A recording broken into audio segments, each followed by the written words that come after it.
Jirra jirtuu hordoftoota chaanaalii maatii asteektii hundinuu bakka jirtanitti nagaa fi salaamtaan teenya isin geessichaa yeroo dheeraan booda barnoota viidiyoolee barnootaa kan chaanaalii keenya irratti dabran nadda addaan kunnee turre waggoota fi ji'ootaan gatee tokkoo fi amma immoo deebinee jirra. Kara fuulduraattis viidiyoolee barnoota bilbilaatis ta'ee komputeraa akkasumas meenteenaansii wantoota karaalee ittiin barnoota teknooloojii ammayyaa kan ammaa ittiin argatan babbareechinee chaanaalii keenya irratti viidiyoolee garaagaraa ni hojjannee yaanna. Akkasumas wantoonni apdeet itti of goonee deebinee ni jira.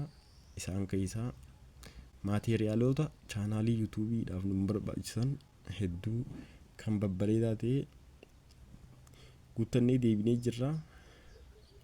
Gara fuulduraatti haala gaariin akka hojjetturru abdiin qaba. Egaa har'aaf viidiyoo gabaabaa waa'ee komputeraatiin wal qabatu tokkoon qabadhee isinii dhufe. Barnootni keenya kanarraa karaalee komputera fayyaa komputera keenya ittiin eeggannu keessaa yeroo adda addaatti maayikiroosooftiin wantoota komputera apdeet si gaafata. Akkamitti PC yookiin komputera keenya akkaataa itti apdeet goonu karaa salphaa ta'e tokkoon isin agarsiisa. Wantoonni akkuma bilbilli apdeetii yeroo adda addaatti si gaafatu komputerinis apdeetii barbaada. Yoonii fi apdeetiin goone sooftiweeronni akkasumas wantoonni isarratti caanuudhaan fayyadamtu rakkisuu waan danda'uuf apdeetii godhuun dirqama jechuudha. Karaa kamiin komputera keenya apdeet akka godhuu qabnu wantoota salphaa banuu qabdu karaa gabaabaa ta'een isin agarsiisa. Kallattumaan hordofaa warri chaanaala keenya sabskiraayib godhin barnoota komputeraas ta'e bilbilaa babbareedoo argachuudhaaf sabskiraayib godhuun gaafilee yaada yoo qabaattan na gaafachuu ni dandeessanii. Kallattumaan gara barnoota irraa seenaa. Yeroo komputera apdeetii si gaafatu hunda komputerri tokko notifiikeeshinii waan siin finneef apdeetii karaa sitiingii isaa kanaan seentee ilaaluun dirqama ta'a jechuudha. Jalqaba maal goota istaartii wiindoo maayikiroosooftii komputeraa irra dhufta. Achiin booda maaltu jira sitiingii waan jettuutu jira jechuudha. Sitiingii irra kilik godhuudhaan akkanatti sii fida. Erga kana sii fideen booda wiindoo apdeet kan jira jechuudha gama gubbaa kanarra. Yoo kun hin jiraannes bakka kanatti wiindoon takka yoo mul'isu baates wantoota asiin kana jiran kanarraa isa dhumaarra apdeet and security waan jettuutu jira. Wiindoo apdeetiin as keessatti argata. Irra kilik godhuudhaan ilaaltaa jechuudha. Amma kun apdeet ta'utu waan jiruuf wantoonni sababa apdeetiin kun osoo hin dhumin hin hojjanne ni jiranii. Amma fakkeenyaaf saawundi waan jettu bakka kanatti hin hojjetu. Maaliif hanga apdeetiin kun dhumu. Yeroo apdeetiin kun dhumeen booda kallattumaan ni banamti sagaleeni. Akkasumas yeroo tokko komputerri tokko sababa apdeetii ta'uu dhabuutiin konnekshinii waayifaallee dalaguu dhabuu danda'a. Wantoonni dabalataatis hedduutu jiru. Yoonii fi waa komputerri keenya yoo PC'n keenya apdeetiin ta'in wantoonni hin hojjanne hedduutu jira. Erga apdeet and security irra dhufteen booda kallattumaan wiindoo apdeet waan jirutti irra kilik godhuudhaan akkana laallattaa jechuudha.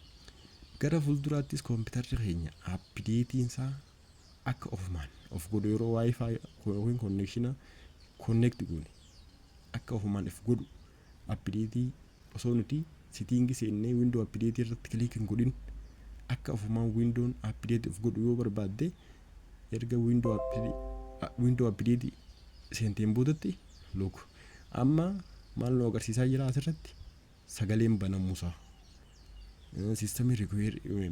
Siistamiin keenya riistaartiingii nu gaafachuusaa sagaleen banamee jira jechuun mabiisa kana. Maali sababa 100% asiin dhumtee jirti wiindoo apdeetiin.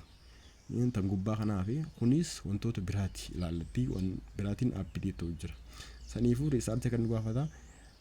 Amma gara viidiyichaatti yoo deebinu yeroonii fi PC'n keenya fuulduraaf apdeetii yeroo maayikiroosooftiin apdeetii godhu hunda ofumaan apdeet akka godhuuf karaan salphaan ittiin akka inni ofumaan ofa jechuu yeroo konnekshinaan konneekti goone akka inni ofumaan ofa jechuu godhuudhaaf maal godhuu qabna ni dhufna bakka kana. Wiindoo apdeetii irra kana gad harkifattaa maaltu jira advanced option waan jettuutu jira. advanced option keessa seenta. Advanced option keessa seenuudhaan wantoota akka naqat of ta'e cufamee jirutu jira. Akka inni ofumaan update godhuudhaaf ni banta jechuudha. Isa kanarratti Microsoftiin isa tokkoffaa kanarra Microsoftiin yeroonii fi waa update godhu applicationas sistemoota softwareota komputera keessa jiru hunda karaa of haaromsutti karaa bareedatti update godhee waan gadhiisuuf akka inni ofumaaf wantoota softwareota komputera keessa jiran akka ofumaan update of godhaniif fayyada jechuudha. Inni kun on goota isaati. Itti aansuudhaan download update over jaaja wantoota hidhata productii yookiin softwareota Microsoftiin yeroonii fi komputera update ofumaan gaafatu wantoota hidhata softwareota kanaa hojii qabaniis update akka ta'aniif fayyada waan ta'eef on goota. Inni sadaffaan restart this device as soon as possible when restart require to install an update.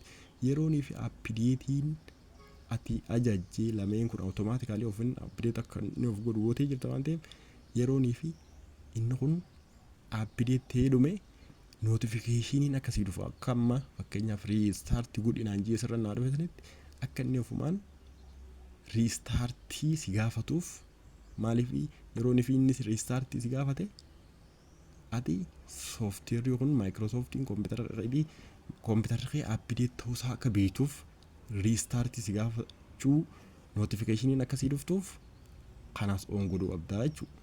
Inni dhumaa update notificationiin bu'aan inni qabu yeroonii fi update komputeroonni keetii 100% dhume restart gootee haaree banamaa on godhuun bu'aan isaa applicationonni or softwareonni komputera keetirra jiran update ta'ee erga dhumeen boodatti restart godhuun wantoonni ifiin Microsoftiin ajajii update akka ta'an godhee jiru san akka haariyoomanii dirqama restart godhuu si gaafata. Saniifuu isaa restart gootaa ni dhufta jechuudha. Bakka kana amma fakkeenyaaf ana update godhee waan hin dhumee fixee jiruuf jecha akkana si gaafata. Mallattoo jira jalqabarra osoonii fi yoonii yeroo updatein alaa xumuramee fi osoo updatein eegaleen dura update and shut down wanni jettu kun hin jirtu.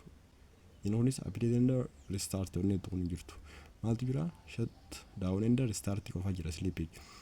Saniifuu isa kana shut down yoo godhuu barbaadde asitti update ta'eeti ifin dhaamaa achi booda sadaffaa kanarratti yoonii fi restart godhuu barbaaddes update erga ta'een booda restart ajajuus ni dandeessa jechuudha akkasitti. Saniifuu notificationiin inni si dhufu akkasitti on godhuun bu'aan isaa wantoonni asirratti ajajja kun hundinuu akka ofiin of haaromsuuf bu'aa guddaa qaba waan ta'eef hedduu bareedaa komputera keessan karaa salphaa ta'een akkanatti update godhadhaan isiniin jaarraaf viidiyoon keenya asuma irratti dhaabbataa hanga yerootti anu barnoota biraatiin walitti deebinuu nagaan nu turaacha yaada dabalataa tokko kanneen isinii qabu egaa gara viidiyoo barnoota bilbilaas ta'ee barnoota komputeraa bareedatti deebinee waan jirruuf warri biyya keessa jirus warri biyya alaa jirtanis gaafii fi yaada yoo nu qabaattan naafis bilbiluu ni dandeessanii lakkoofsi bilbilaa kiyyaa kan asirra jiru kana bilbila dua 982 kana kanuma banara channel YouTube channel kiyyaa jiru kanaan na bilbiluu ni dandeessanii yaada yoo qabaattan viidiyoo irra comment na godhuu ni dandeessanii akkasumas Telegramaas ta'e WhatsApp emails ta'e waan barbaaddanii as bilbila kanaan argachuu dandeessan jecha yeroo gaarii nagaan naa tura hanga yerootti anu